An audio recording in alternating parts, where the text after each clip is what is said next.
Deacon. Thank you, Your Honour. Colleagues, I rise today with a sense of urgency.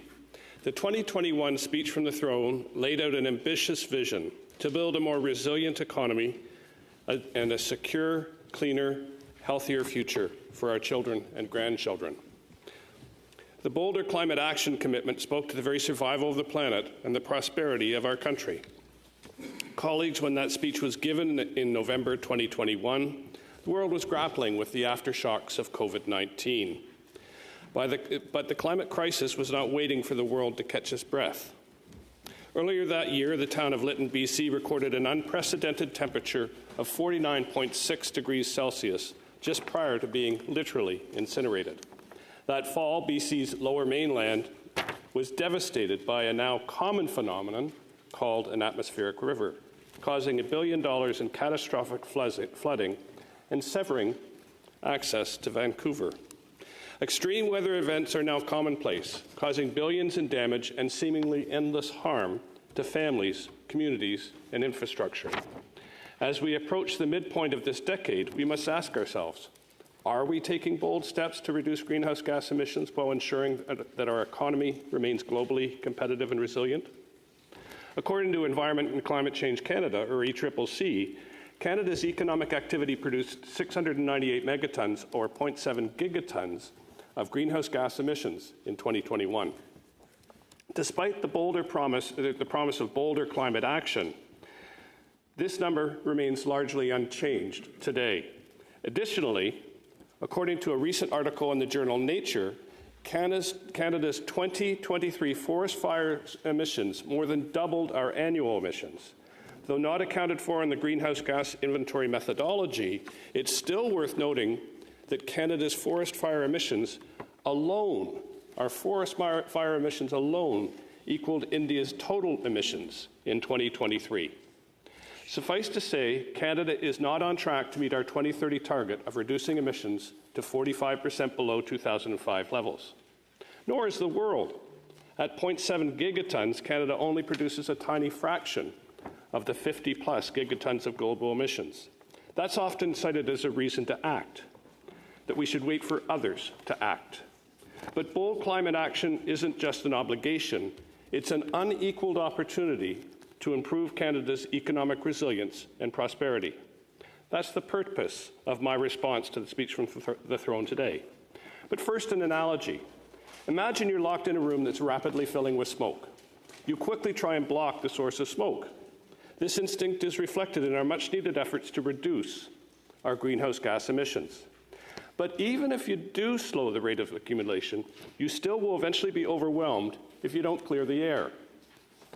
Similarly, humanity must find a way to rapidly clear the historic CO2 emissions from our atmosphere. This is the role of carbon dioxide removal, or CDR, and I'll be using the CDR acronym a lot today. Many greenhouse gases, but particularly CO2, linger in our atmosphere for centuries. A study from Norway suggests that CO2's full impact on our climate may take 50 years to manifest. This means that the emissions from the 1970s, when we were all misbehaving in our youth, may be causing the extreme weather events that we're experiencing today. So even if we could reach net zero today, rather than in 2050, we still may face decades of increasingly severe climate events. Consequently, we can't afford to just reduce our CO2 emissions, but we must work to remove CO2 from the atmosphere. The good news is that practical CDR methods are available to scale today, and Canada could quickly become a much-needed global leader in scaling these technologies. CDR methods include harnessing nature to sequester more carbon in our forests and agricultural soils. For decades, Scandinavian countries have proven that agile forestry practices support a highly profitable forestry sector while reducing wildfires, enhancing biodiversity, providing rural and remote jobs, and displacing the use of petroleum products. For example, Sweden's biomass-fueled district heating systems provide 75% of that country's heat.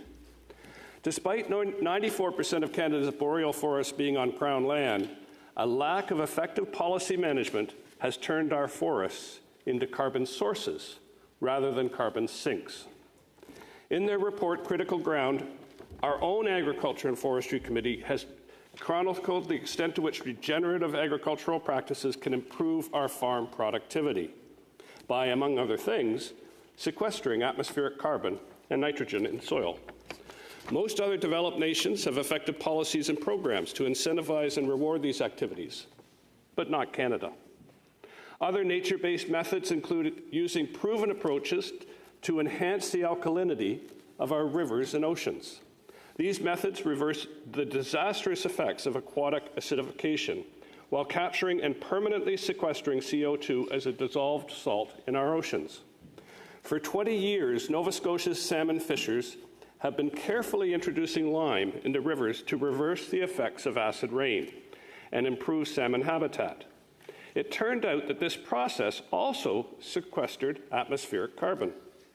Nova Scotia-based Carbon Run is now scaling this ecology-restoring CDR method.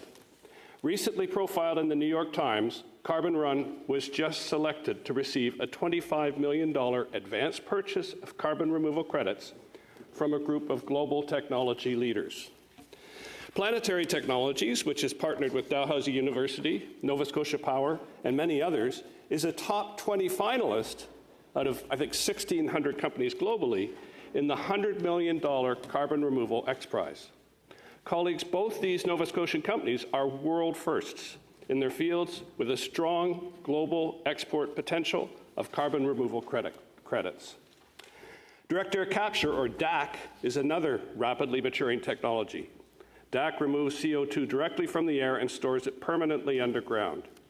Very small-scale facilities are already operational in Iceland, and Montreal's Deep Sky is gaining global attention for its focus on identifying and scaling the most promising DAC technologies, both in Quebec and in a new $100 million facility in Innisfil, Alberta. It's also worth noting that a BC company called Carbon Engineering pioneered the development of DAC technology to remove CO2 from the atmosphere. Direct air capture, or DAC, technologies offer some of the greatest certainty in terms of permanent carbon removal, but are still very expensive. Like every technology, iterative improvements compound over time to transform cost-benefit ratios. Just consider that photovoltaic solar cells costs have dropped by over 90% since 2009, and lithium-ion batteries are 97% cheaper than in 1991. One last point worth noting. CDR technologies differ from point source carbon capture and storage, which is designed to reduce CO2 emissions from ongoing industrial activity. To go back to our original analogy, carbon capture and storage slows the rate at which smoke is filling the room, but it does not clear the air. They are point source or smokestack carbon capture methods that help to reduce the rate at which emissions enter the atmosphere. But to be clear, carbon capture and storage is not CDR. Colleagues, despite the enormous promise, CDR know-how and technologies are just starting to be integrated into our public policy frameworks. We need to move much faster. Why? Because Canada has the potential of building a globally leading CDR industry that creates opportunity, jobs, and prosperity across our country and into our remote and rural communities. The product of this emerging industry sector is carbon removal credits that can be sold to businesses and countries that cannot completely reduce their emissions, and these credits will play a crucial role in fighting climate change. To capture the related economic opportunity, Canada must create the regulatory and market frameworks that will attract domestic and foreign carbon removal credit revenue and investment. Both are essential to accelerating the work of CDR innovators. This sort of strong public policy leadership will attract global attention and enable us to rapidly create a new industrial sector of CDR companies that deploy, iterate, and improve their technologies here in Canada. We already have so many elements working in our favor. Let me list a few. We have the necessary geology, forests, agricultural lands, rivers, and oceans. We have an income tax credit system, thanks to Bill C-59, that can help underwrite the costs of scaling globally leading technologies. The promise of being the first country to develop a direct air capture protocol following on the heels of other leading protocols is also an asset. as is generations of experience as a trusted investment destination. We are the host of the world's leading annual metals and mineral investment conference. Let's become the carbon market leader. So how do we finally start to turn this achievable opportunity into a reality? First, our policymakers and politicians need to internalize the importance of both reducing emissions and increasing the rate at which we remove past emissions. Simply, we need an all-hands-on-deck attitude if we're going to find the lowest cost, most effective ways to reduce the concentration of CO2 in our atmosphere. Second, our regulators must create credible, buyer-centric market frameworks that attract carbon removal credit buyers.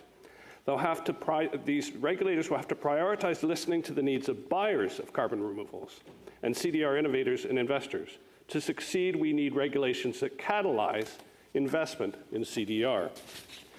Colleagues, regardless of the level of Canada's emission reduction success, we will still have to remove past greenhouse gas emissions.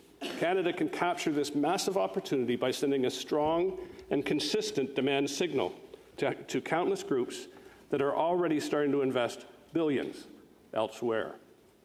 Success will require political will, leadership and commitment, and a demonstrated capacity to do what it takes to deliver on that commitment. But like anything else that's important in life, details will matter a lot. So here's some specifics as to where we need to focus if we want to make reliable progress.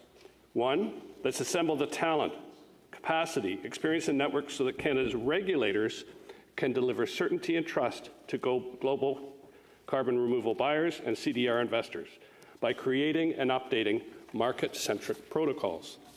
Two, reduce complexity. We need one identifiable group responsible for policy development, program delivery, and regulatory coordination, both domestically and globally. Three, use government procurement power to send a demand signal.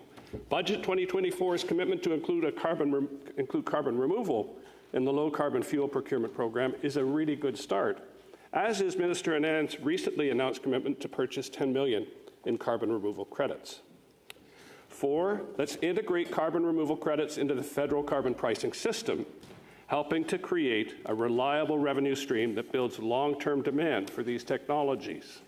Five, adopt a national approach to CDR certification and greenhouse gas accounting that recognizes, builds from, and certifies the best voluntary standards and integrates those standards into Canada's compliance carbon market. And six, integrate Article 6 of the Paris Agreement into Canada's policy frameworks. Leading organizations such as the International Emissions Trading Association have been encouraging Canada to finalize this framework. This would provide market certainty for carbon removal credit buyers and CDR investors. Formalizing Article 6 will unleash the full potential of globally aligned market frameworks so that the funding flows to the most reliable and cost-efficient technologies. And lastly, Canada is hosting the 2025 G7 meeting. Let's make CDR a central theme in an effort to signal the importance of global market alignment and coordination. Colleagues, as elections unfold across the country, there's a unique opportunity for new governments to not only build on current efforts to reduce CO2 emissions, but also to implement effective strategies to remove CO2 from our atmosphere. Canada needs to ensure policy consistency through the next decades if we want to achieve the goal of prosperity and decarbonization. Consistent leadership will enable us to become a global magnet for the investment needed to attract and scale CDR know-how and technologies in Canada, and for those companies that will remove carbon dioxide from the atmosphere. Canada can help the world to save itself. Thank you, colleagues.